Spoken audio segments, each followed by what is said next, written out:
Christmas, the season of lights, also has a dark side. Legend has it that Christmas Eve is a time for spirits to stroll the earth. Today, we'll look at scary monsters, mysterious entities, and more. The Yule lads, hailing from Iceland, make for quite a Christmas tradition. In contrast to the charming 7 dwarfs of Snow White, these 13 gnome-like trolls bring a touch of quirkiness to the holiday season. The Yule lads first made their literary debut in a 17th century poem. These playful youngsters, each with their own unique names and abilities, sprinkle a touch of mischief in the 13 days leading up to the grand Christmas celebration. Their cozy home is nestled in a mountain cave, where they reside with their interesting parents. The clan's father is a leisure master and prefers to hang out in the cave. Their mother is a giantess with an unusual craving for adventure. She seeks out mischievous children to join her in preparing a stew. Out of the troll kids, Spoonlicker, for instance, is known for his habit of thoroughly cleaning utensils with his tongue. Meanwhile, Door Slammer engages in door-slamming antics that might remind you of an angry teenager. As for Sausage Swiper, well, the clue is in the name.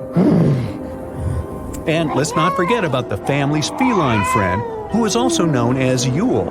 This furry companion is a giant black cat. It's on the lookout for folks.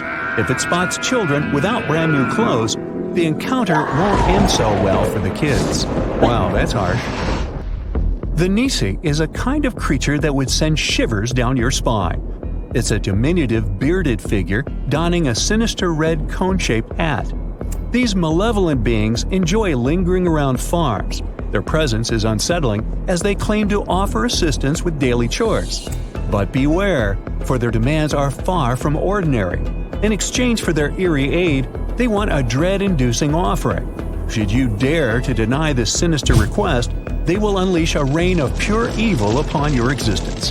There's a nightmarish saga known as When the Nisi Got No Butter on His Christmas Porridge. Yeah, that's a real title. This tale revolves around a young girl who dares to tamper with Nisi's feast. She places the butter beneath the porridge, invoking his wrath. The horrifying consequences? He takes care of the farm's prized cow using his powers. Takes care, In Scandinavian folklore, many people know this creature as Tomten, too. Mary Lloyd is here to make you run for your life. It's New Year's Eve, and you're a young whelp. Suddenly, you hear some mysterious knocking at your door. As you swing it open, you're met with a spine-tingling sight. It's a tall, creepy figure wearing a long, flowing cloak with a horse's skull on its head. It's accompanied by a group of people who are chanting something in an eerie way. To make it even more unsettling, the horse skull has fake eyeballs in its eye holes, and its mouth is slightly open. This whole scene scares you so much that you can't even move. Not the vision of sugar plums you'd rather have. And then we have the Karakonkolos, hailing from the lands of Turkey and Bulgaria. Now picture a more sinister version of the elusive Bigfoot. The Karakonkolos lurks on street corners, posing riddles to passers-by. Answer correctly, and you may escape unharmed. But should you fail, you risk being plunged into a frigid slumber, even colder than the wintry night.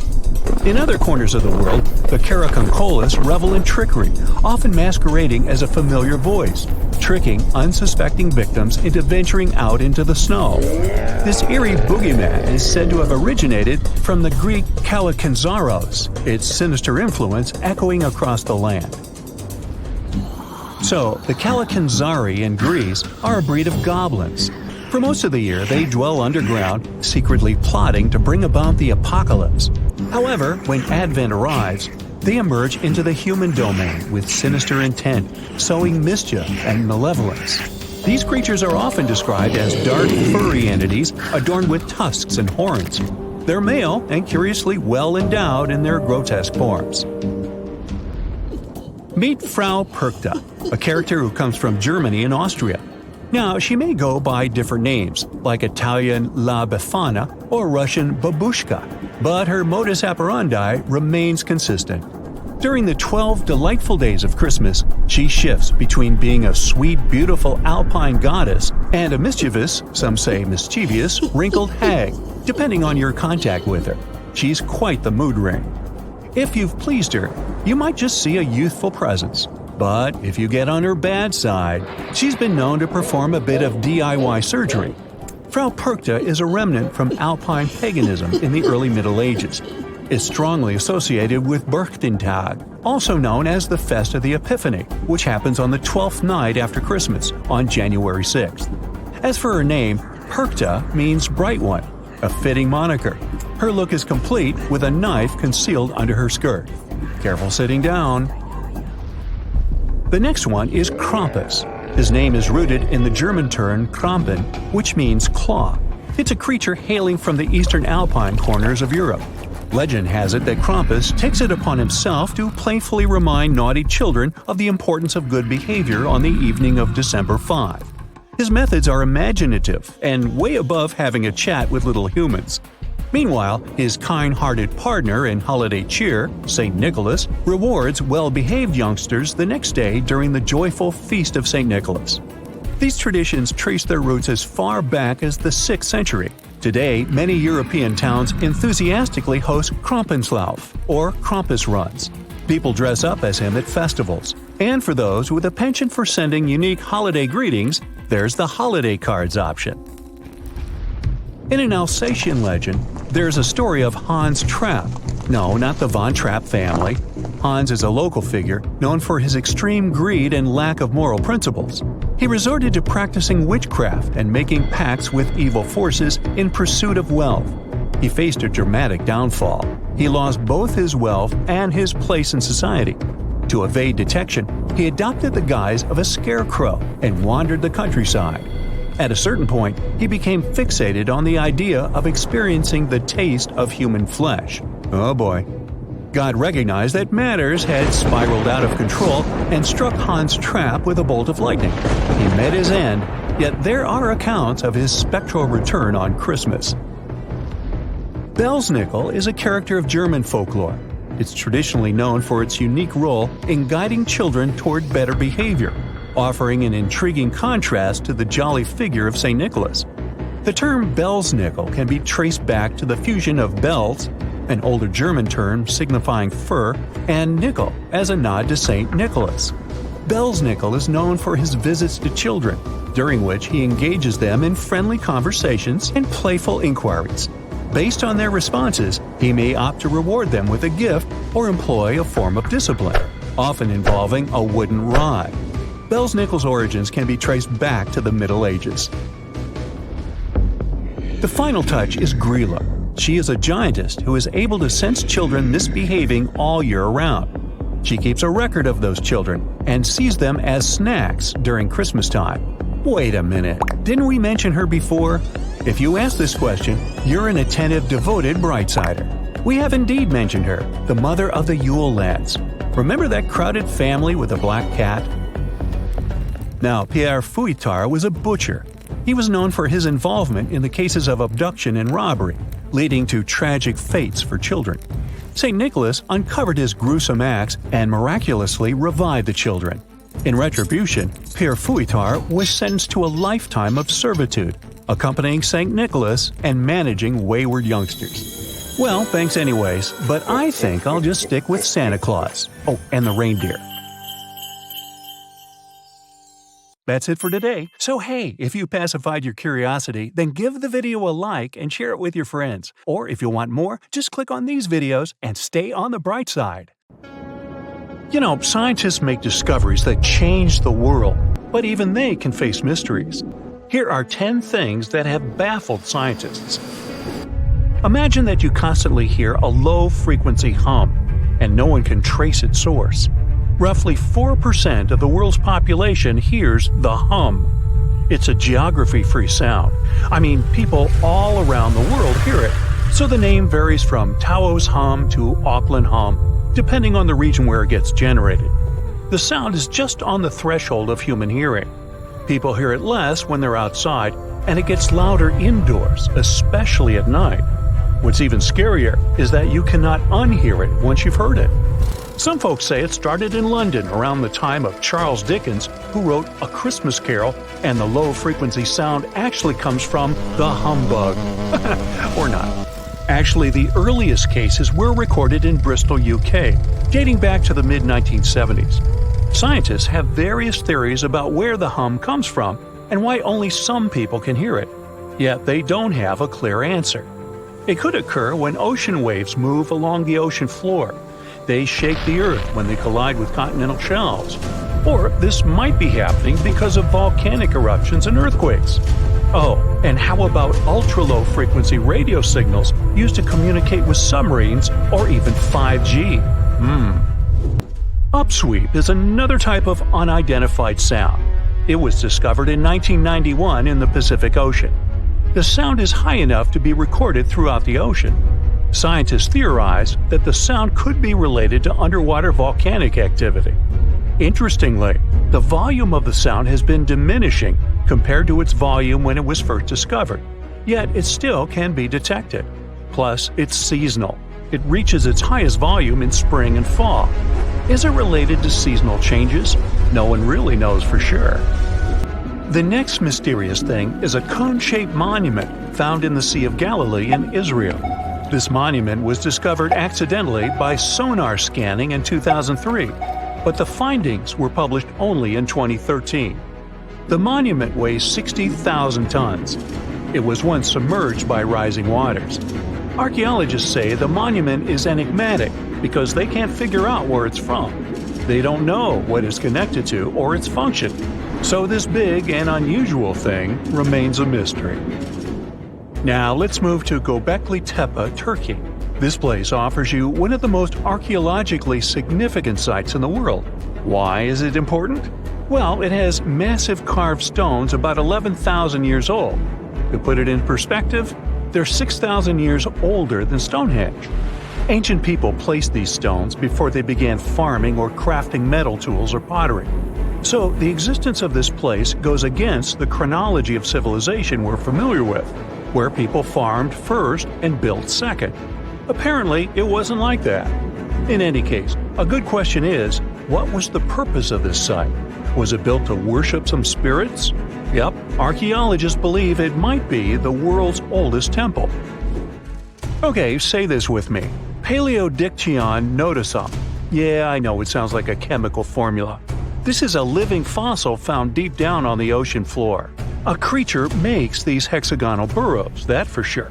Yet scientists can't identify the artist. Now, what do I mean by living fossil? Well, Paleodictyon notusum is a creature believed to produce a burrow nearly identical to Paleodictyon fossils. Is it a worm-like animal that made them? Scientists don't know. One thing is clear, this isn't some random stuff created by geological forces. Now, speaking of fossils, take a look at this giant one. Its informal name is Godzillius. It was discovered in 2011 by an amateur paleontologist. This is a scientist who studies the history of life on Earth by analyzing fossil records. Anyway, back to Godzillius. It's almost 7 feet in length and 9 feet tall if you were to measure it upright. This fossil is 450 million years old, coming from the time when Cincinnati was underwater. It might be a fossilized algae mat, but some scientists have different opinions. This is a massive tunnel found in South America. The tunnel is at least 8,000 to 10,000 years old. At first, researchers discovered a couple of colossal burrows. They were enormous and neatly constructed. Geologists were amazed, saying they had never seen such structures before. There's no known geologic process to explain their formation. I mean, researchers have known about the burrows since the 1930s, but back then they believed that these tunnels were just some sort of archaeological construction, until they discovered huge claw marks on the walls and ceiling. They reasoned that some extinct species could be the ones to have left these marks. Many geologists strongly believe they've found the burrows of giant ground sloths and armadillos. The structure is the largest known burrow from the Paleolithic age in the Amazon. Yet experts have many questions. How come such a deliberate-looking structure could form naturally? A researcher then discovered another strange cave. This one was hundreds of miles away from the massive tunnel. Fast forward, there are now more than 1,500 burrows from the Paleolithic age found in Brazil. What's even more interesting is that some of these caves are connected to tunnels that sometimes lead to chambers. I'll continue with a natural phenomenon. What if I told you that every year, especially in October, fireballs appear on the Mekong River in Thailand? According to legends, Naga fireballs are a call for Buddha to return to Earth, and river serpents are the ones making these calls. Well, that's a myth, but what does science say about it? Is it related to a flammable gas?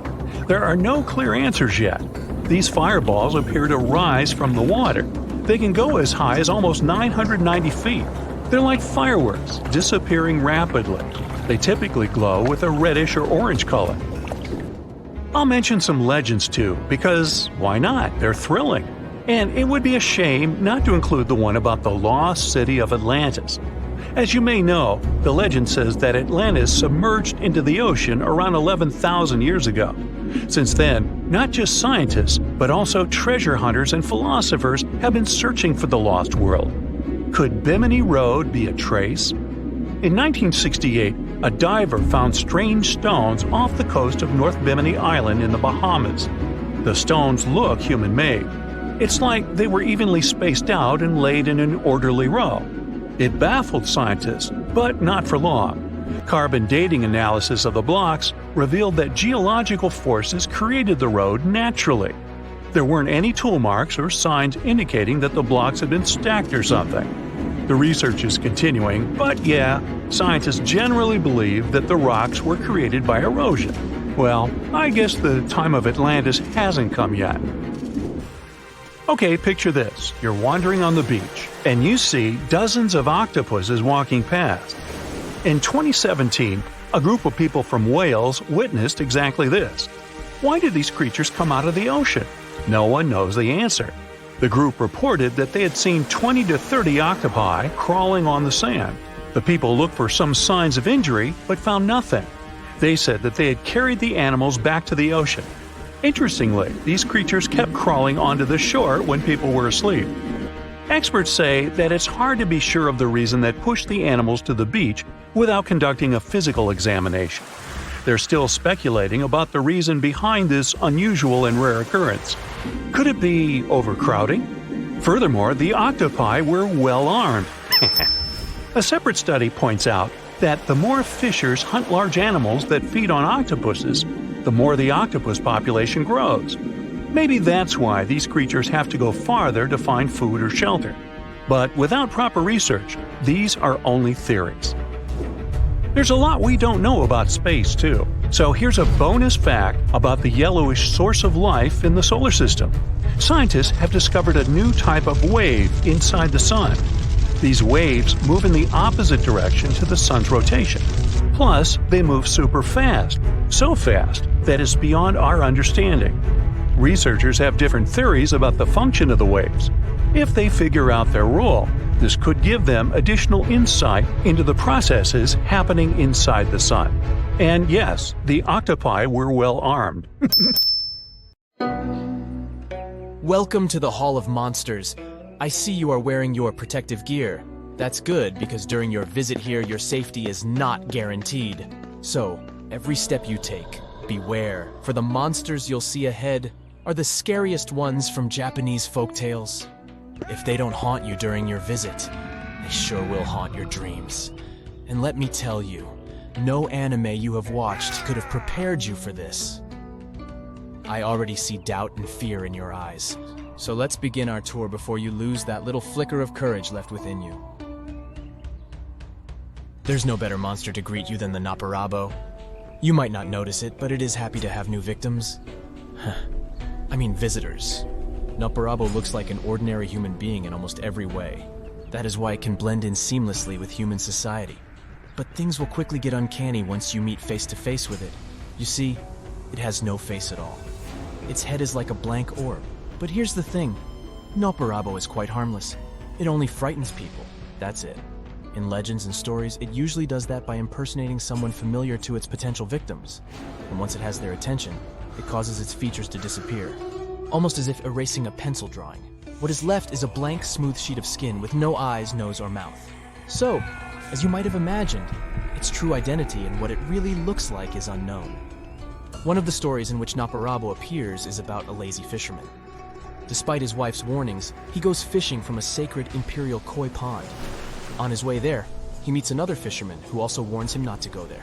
Still, he ignores him. Once he arrives at the pond, a beautiful young woman begs him not to fish there. But he doesn't listen to her either. That is when she wipes off her face. When the fisherman runs home to hide with fear, his wife confronts him and criticizes him for his wrongdoing. Plot twist, only to wipe her face as well. Speaking of fish and ponds, let's move on to Cup Fa. Don't fall for their rather funny and mascot-like appearance. Cup Fa is a dangerous monster you wouldn't want to cross paths with. These creatures, which are often depicted as humanoid turtles, live in and around water bodies such as lakes, ponds, or rivers. Cup Fas are generally the size of a human child, yet they are physically stronger than a grown man. Their skin color can vary from different shades of green to bright red and even blue. In addition, they can either be slimy or covered in scales. As unique as each Cup Fa can be, they all have a turtle shell on their back and a mouth resembling a beak. Their arms and legs are webbed between the toes and fingers, but the most characteristic part of their appearance is the bowl-like objects that lie on top of their skulls. This is considered to be the source of Cup Fa's power and life force, and must be kept filled with water at all times. If this water spills or the bowl is damaged in any way, a Cup Fa can become incredibly weakened and will be unable to move. Cup Fas are known to cause mischief.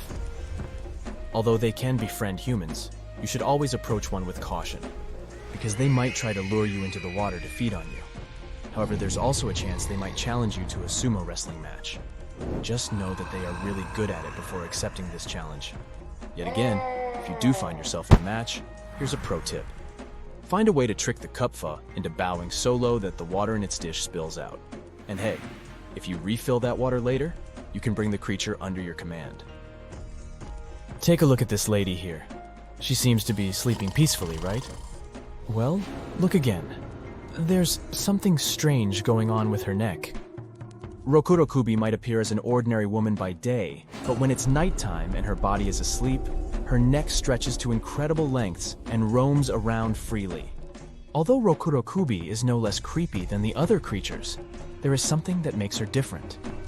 It is that, unlike others, she is actually not born as a monster. She used to be a human being just like us, but she was transformed by a curse resulting from some evil action or misdeed. But the story gets sadder, because the mentioned misdeed doesn't necessarily have to be her own doing. In many cases, it is either Rokurokubi's husband or father who actually committed evil actions. But she's the one paying the price because the curse only affects women. If you think Rokurokubi cannot be that harmful or scary with that heartbreaking backstory, then you're right. Her head might attack small animals sometimes, or she might cause mischief by scaring nearby people. But that's mostly it. What she loves to do in her night travels, however, is to lick up lamp oil with her long tongue. Well, who are we to judge someone's favorite food? Nukakubi is Rokurokubi's much scarier sister. She is like an advanced version of her, sort of like an upgraded Pokemon. While Rokurokubi's head is always attached to her body, Nukakubi's head can come off from the neck and float around far and away from her body. The worst part is, though, she can get bloodthirsty sometimes, and that's when her detached head will start preying on humans to quench that thirst. However, she is not invincible. It is believed that if her body moves by any chance while it is sleeping, and her head is still floating around as that happens, then her head cannot return back to the body. Hope that comforts you a bit. You see a roll of cotton. I see a life-threatening monster. According to Japanese folktales, especially the myth of Tsukumogami, inanimate objects receive a soul, therefore become alive and self-aware after serving their owners for 100 years. Although they are usually harmless, they might tend to play small pranks on people. Yet again, they still have the capacity to get angry and vengeful, especially if there are people who threw them away or didn't treat them well. They might group up to take revenge. Ittan Momen is one of those object monsters. These possessed long and narrow sheets of cloth which were used to make clothes, can be seen flying through the night sky. They are often malicious and attack people by wrapping their bodies around a person's face and neck, strangling or smothering them. In some tales, it is said that wrapped cloths would spin around and quickly come flying to wrap themselves around people and take them away to the skies. Joker's laughter is gonna sound like music to your ears once you hear this lady's. Waruhion is a female-looking monster that lives in the mountains, but despite her non-threatening appearance, meeting one will actually put you in a really dangerous position. She will smile and start laughing at you. And once she does, you'll realize that her laughter is somewhat toxic and infectious. It will cause you to start laughing along too. But even if she leaves, you will continue laughing after her until you are out of breath and unable to stand. Even if you were strong enough to resist laughing along with her, you would still not be safe. You see, merely hearing her laughter, no matter how far away she cackles, is enough to put you in a stupor. You'll be haunted by that annoying and ear-piercing sound wherever you go, for the rest of your life. However, it's not like anybody who travels through the mountains will meet her. There is one way to avoid this laughing curse altogether. You see, she appears to people only on the 1st, 9th, and 17th day of each month. So, plan your travels accordingly.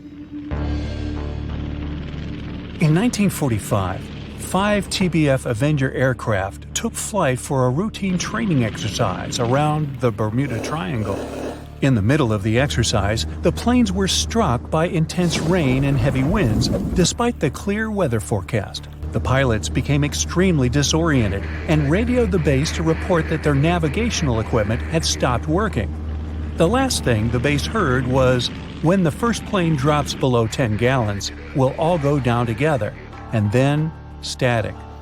The 5 planes and their 14 crew members were never seen or heard from again. On his very first voyage to the New World in 1492, Christopher Columbus sailed through the Bermuda Triangle. Columbus reported that one night when he was on the deck of the ship, he noticed a giant light appear in the distance, unlike anything he had ever seen before. Columbus looked at his compass for direction, and it gave off erratic readings. You might have noticed that the Bermuda Triangle doesn't appear on any world map. This is because official institutions refuse to acknowledge that the area actually exists. A popular theory suggests that rogue waves are responsible for the many disappearances. Rogue waves are called extreme storm waves by scientists. They occur when different weather patterns take place at the same time and cause large, unexpected waves. Witnesses say that the waves look like giant walls of water. These waves could explain why ships go down fast and without leaving any trace. The Bermuda Triangle is home to some pretty intense and unexpected weather. Storms build up quickly and unexpectedly, then disappear soon after. If you blink, you might miss it. This could explain why few distress signals are issued. Pilots and sailors never saw the weather coming. No one knows exactly how many ships and planes have disappeared in the Bermuda Triangle. The rough estimate is 50 ships and 20 planes. Most of the time, the disappearances had no explanation and no wreckage has ever been left behind. Another bizarre theory trying to solve the Bermuda Triangle mystery comes from Charlie Berlitz. He insists that the area is home to the lost city of Atlantis. The missing ships and planes and malfunctioning equipment, according to him, were all caused by rays of energy let out by the special energy crystals that power Atlantis. While this sounds silly, Berlitz's theory was convincing enough that over 20 million people bought his book worldwide. In the year 1800, a large sailing vessel called the USS Pickering departed from the U.S. on its way to the West Indies. The ship sailed into the Bermuda Triangle along with its 90-man crew and was never heard from again. The USS Pickering was the first ever confirmed ship to vanish in the Bermuda Triangle.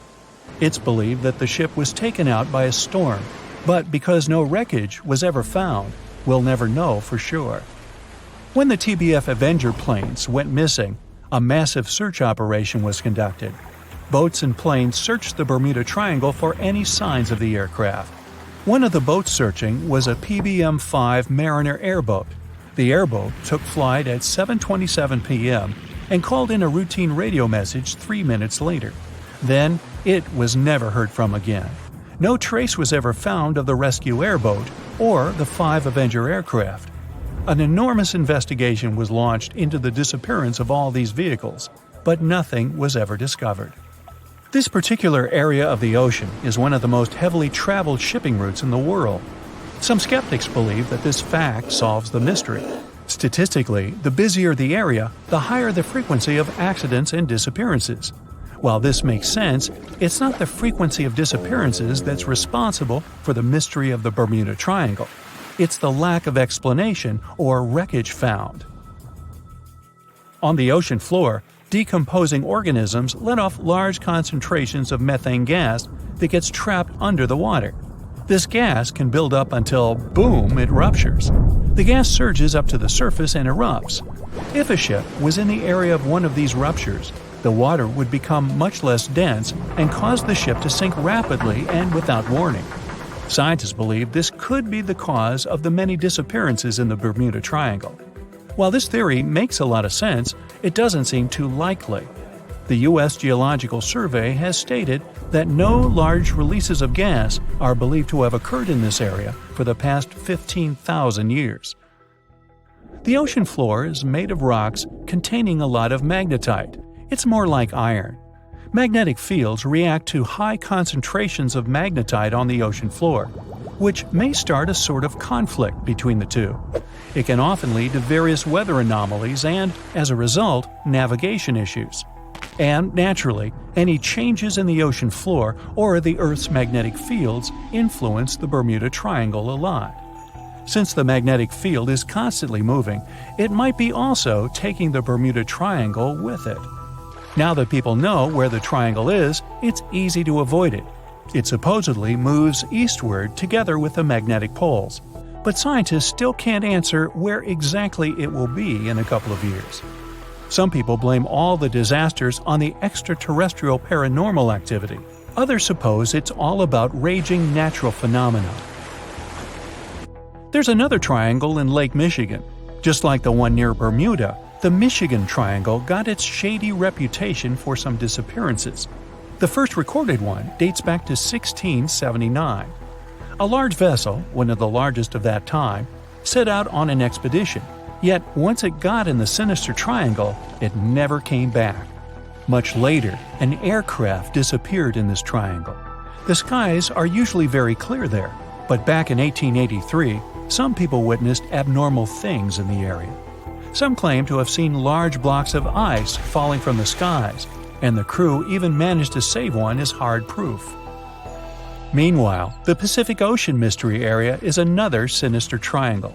Off the south coast of Japan, not far away from Tokyo, there's a sea where plenty of ships met their doom, disappearing without a trace in these waters. They call it the Devil's Triangle.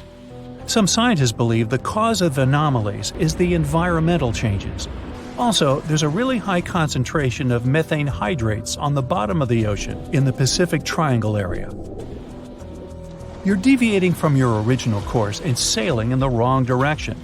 There's the Caribbean Sea near the triangle, peppered with small islands. The seafloor here isn't deep. The ship can get in shallow waters. And now the ship is stuck on a shoal, and you have no idea where you are. If this were the 21st century, the ship's captain would be able to reach the shore using GPS and other modern navigation. But the most interesting thing is that the compass would work correctly this time, since the magnetic North Pole hasn't already coincided with the true one for a long time in the territory of the Bermuda Triangle. The agonic line is somewhere far away from here. There are no problems with navigation now, but for some reason, this is where ships disappear. In fact, not just here. Throughout the Atlantic Ocean, there are places where many more ships were gone. The Bermuda Triangle is not even in the top 10 of such places. One of the main reasons why many ships are lost here is that one of the most popular shipping routes in the Atlantic passes through the Bermuda Triangle. And the more ships in one place, the more shipwrecks. Simple probability. Then, it just starts getting weird. Other theories say that there's a space-time rift in this region. Ships and planes fall into this rift and end up in the past or the future. But for some reason, there's not a single proof of this myth. There's no reason to think that the rift is hidden somewhere here. The base of an extraterrestrial civilization is located in the Bermuda Triangle. Visitors from other galaxies steal sea vessels along with the crew, so no one finds the wreckage of the ships. This is also a popular myth that has no scientific justification. The Kraken lives somewhere in the triangle. It's a huge squid that sinks ships and also is a legend that sailors tell each other. However, gigantic squids live in the depths of the ocean. They can grow to the size of half a train car, but no cases have ever been recorded where they sunk a large vessel.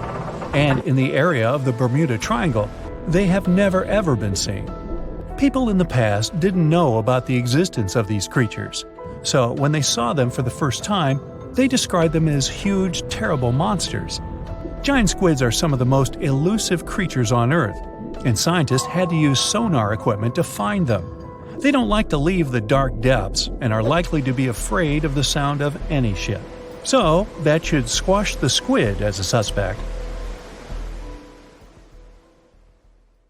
Sing with me. Under the sea, darling, it's better. On where it's drier, take it from me. Okay, I know these are not the correct lyrics to this famous Disney song, but hear me out. The deep sea is not all about singing mermaids and dancing crabs. It's actually filled with monster-like creatures that'll give you nightmares. So, if you're ready to meet them, grab your scuba gear and let's dive into the deep, mysterious waters to discover their fascinating and scary world. With its menacing appearance, one could call this fishy the vampire of the sea. Well, named for their disproportionately large, razor-sharp fangs protruding from their mouth, fangtooths are actually quite small and harmless to humans. These choppers are actually more for catching prey than causing trouble, so there's no need to panic if you see one.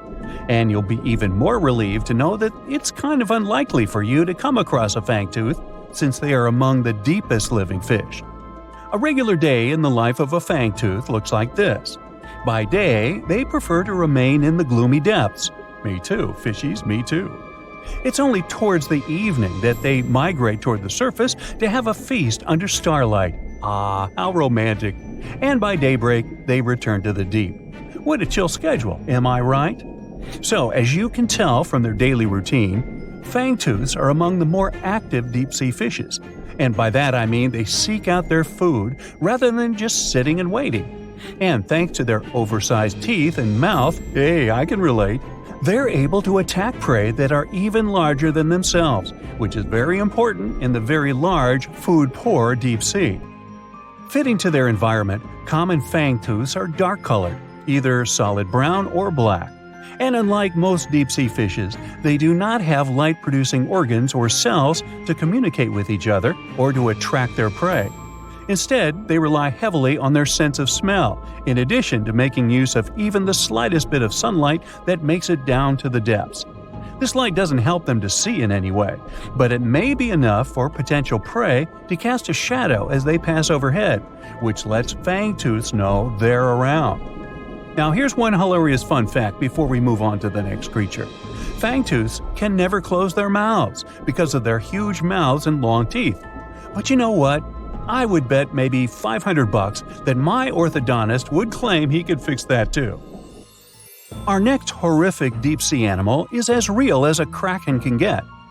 Giant squid, which actually did inspire the legends of the kraken, live up to their name.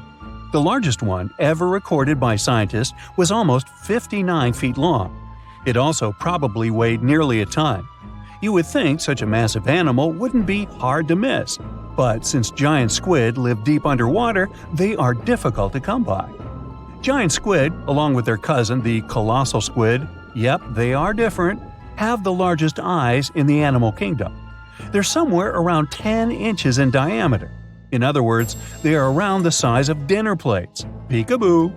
Having such large eyes allows them to detect objects in the lightless depths of the ocean, where most other animals would see nothing. Nada, zippo.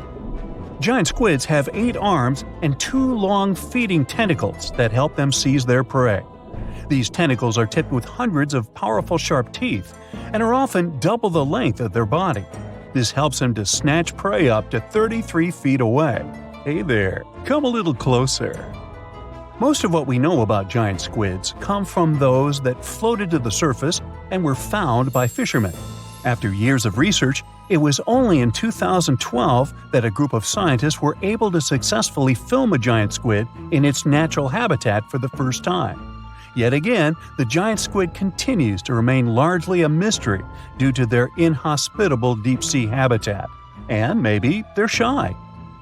Speaking of squids, this species is basically the space creature of the ocean. So, it's only been about 20 years since the big fin squid family was officially described by scientists. And there are still plenty of facts about them that are yet to be discovered. However, the big fin squid sightings as deep as 20,000 feet below the surface suggest that they can live deeper than any other known squid. You know what? Let's scratch the word space creature and call them the disco dancers of the deep sea to make things less scary. Because of their long, slender arms, adorned with extravagant rib-like fins, kind of make them look like they're ready to hit the dance floor. Anyway, these boogie arms and tentacles are estimated to max out at just under 30 feet. Aside from the estimations, though, the largest known big-fin squid was actually 21 feet long, with 20 feet of that being its arms and tentacles.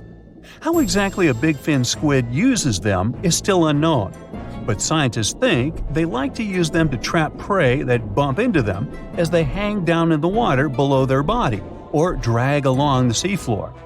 There are only around a dozen confirmed big fin squid sightings worldwide, so you can just relax, because the chances of you getting hugged by a big fin squid are close to impossible.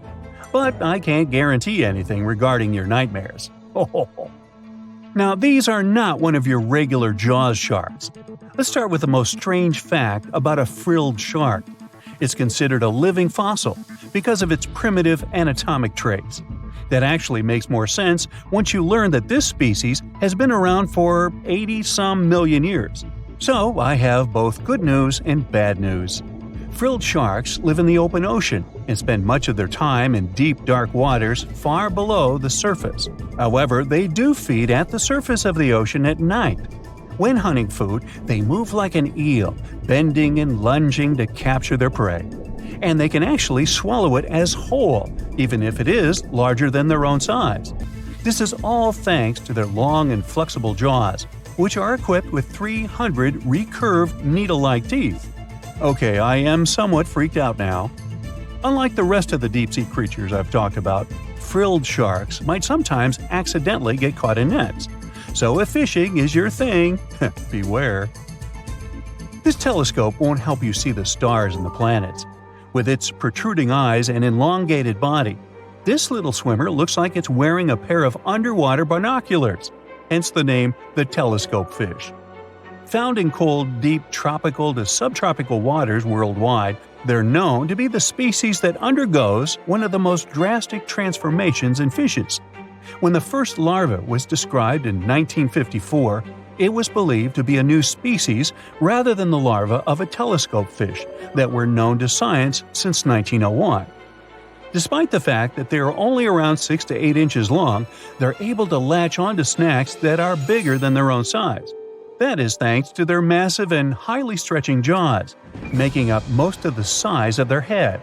These large prey are then folded in half to fit in their expandable stomach. In 1925, scientists found a 5.5-inch long fish inside the stomach of a 3-inch long telescope fish, which they described as neatly folded. Despite all this, their cylindrical tube-shaped eyes are still the most fascinating and bizarre features of telescope fishes. Their specific shape increases light collection to help them detect their prey's weak bioluminescence even from a distance. But although their eyes are good for seeing things in the twilight, they're especially great at seeing silhouettes from below. That's why they orient themselves vertically in the water. Now, I have to admit they look kind of cute if you ask me. Sort of like uglier versions of minions. Yeah, right?